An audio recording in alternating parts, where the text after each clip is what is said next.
Assalamualaikum warahmatullahi wabarakatuh. Perkenalkan, nama saya Anak Jirahayu dengan NIK 8600001477. Di sini saya akan mempresentasikan materi mengenai RPP dari pembelajaran literasi. Modul ajar yang kami kembangkan ditujukan untuk fase B kelas 3 sekolah dasar pada bab 4 pendidikan kewarganegaraan dengan tema Ayo Mengenal Pancasila. Fokus materi pokoknya adalah simbol sila Pancasila dan lambang negara Garuda Pancasila. Alokasi waktu yang kami gunakan adalah 2 JT kali 35 menit untuk 1 jam pertemuan. Dalam menyusun modul ini, kami berpijak pada kompetensi awal peserta didik, di mana peserta didik diasumsikan sudah hafal sila-sila Pancasila dan sudah pernah melihat simbol negara Garuda Pancasila melalui poster ataupun pajangan yang ada di kelas. Selain itu, secara mendata, siswa juga dianggap sudah bisa melafalkan 5 sila Pancasila secara urut. Melalui pembelajaran ini, ada 2 dimensi profil pelajar Pancasila yang ingin kami kembangkan. Pertama, gotong royong ditujukan dengan elemen penerapan sila Pancasila secara kolektif dalam pembelajaran kelompok dan kerjasama untuk menyelesaikan LKPD kelompok.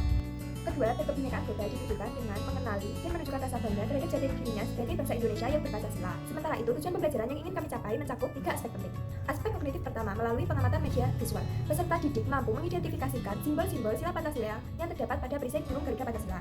Aspek kognitif kedua, melalui diskusi kelompok. Peserta didik mampu menghubungkan bunyi sila Pancasila sesuai dengan lambangnya secara tepat.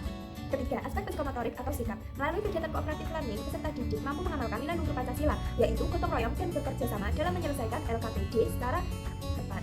Pada strategi pengajarannya, kami memilih metode yang berpusat pada peserta didik. Kami mengkombinasikan antara kooperatif learning, selama interaktif, permainan kartu, diskusi kelompok, serta penugasan. Materi utama yang kami sajikan berfokus pada pengenalan perisai Garuda Pancasila beserta 5 simbolnya, seperti bintang, rantai emas, pohon beringin, kepala banteng, serta padi dan kapas. Kami juga mengaitkannya dengan contoh konflik di lingkungan sekolah, seperti gotong royong saat tiket kelas. Untuk mendukung penyampaian materi tersebut, kami memanfaatkan berbagai media belajar, seperti poster, flashcard, maupun proyektor, dan juga laptop yang digunakan untuk melihat video dari internet. Kami memilih metode kombinasi ini karena disesuaikan dengan karakteristik anak SD kelas 3. Ada 3 alasan teoritis yang melatar belakanginya. Pertama, berdasarkan teori perkembangan kognitif Jean Piaget, di mana anak kelas 3 SD berada pada tahap operasional konkret, yang di mana mereka belum bisa memvisualisasikan bentuk abstrak secara utuh. Oleh karena itu, lambang dan simbol Garuda yang masih abstrak kami konkretkan melalui media, poster Garuda Pancasila, serta kartu pasangan flashcard agar anak bisa melihat, meraba, dan memahami isinya. 2. Tentang perhatian anak seusia ini sangatlah pendek. Jika kami menggunakan metode ceramah interaktif saja, pembelajaran tidak akan belajar efektif, karena perhatian anak kemungkinan hanya akan berada pada 15 menit pertama saja. Oleh karena itu, kami membatasi kegiatan ceramah dan menggantikannya dengan permainan kartu agar anak tetap aktif bergerak dan konsentrasinya terjaga. Ketiga, secara perkembangan sosial, anak seusia SD sudah mulai gemar berkelompok bersama temannya. Mereka juga sudah sedikit mengurangi sifat egosentrisnya. Kehadiran LKPD Cooperative Learning dengan metode pembelajaran berkelompok mampu menyalurkan energi sosial mereka ke arah yang lebih positif. Untuk skenario pembelajarannya, kami bagi menjadi 3 tahap utama. Pertama, kegiatan pembuka kurang lebih 15 menit. Diawali dengan guru masuk kelas, mengajak anak berdoa, serta mengecek kehadiran. Untuk memantik semangat dan melakukan apresiasi, guru akan mengajak anak untuk menyanyikan lagu Garuda Pancasila secara bersama-sama. Setelah itu, guru akan mengaitkan lagu tersebut dengan materi, memberikan pertanyaan pemantik mengenai gambar apa saja yang ada pada perisai burung Garuda, dan membahas tujuan materi pada hari ini. Kedua, kegiatan inti yang kurang lebih berjalan selama 45 menit.